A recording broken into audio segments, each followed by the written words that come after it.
Hi, I'm Anna. I've just got back from some intensive field work with Australian Theatre for Young People, and I wanted to answer the question, what 21st century skills did I observe while I was undertaking my ethnographic observation?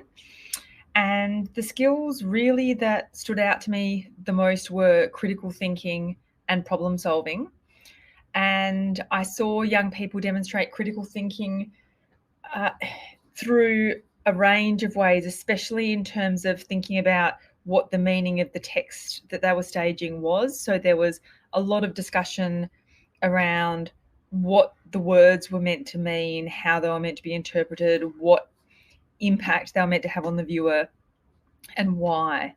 So often the writer of the play was using the text to criticize an earlier film adaptation of his novel. And so that level of kind of critical understanding or critical thinking around the work the text was trying to do was very much a part of these young people's minds and thoughts. So I saw a lot of discussion about meaning and the construction of meaning and intertextual relationships. So critical thinking was dominant, and so too was problem solving. So I saw a lot of problem solving worked out physically around where people were in space and how bodies were going to move. I saw a lot of negotiation around how, for example, someone could get from one point to another point within a period of time.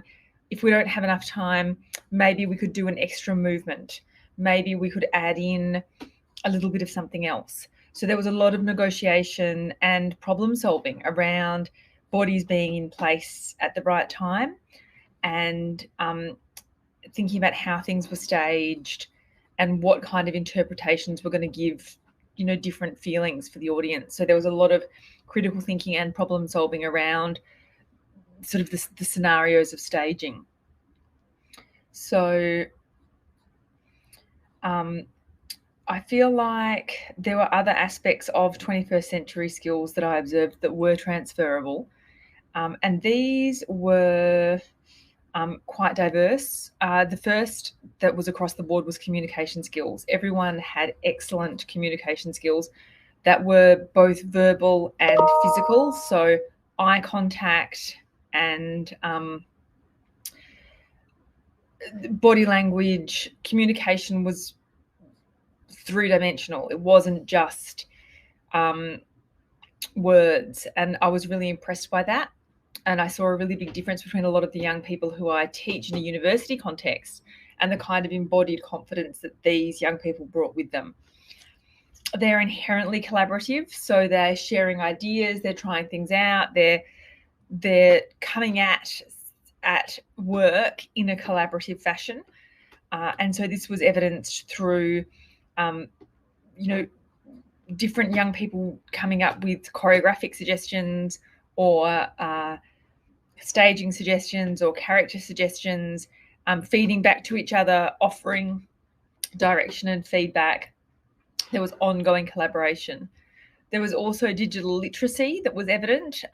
One of the young actors had an iPad and he was playing with Procreate, and he spent quite a lot of time when he wasn't on stage making digital art with Procreate.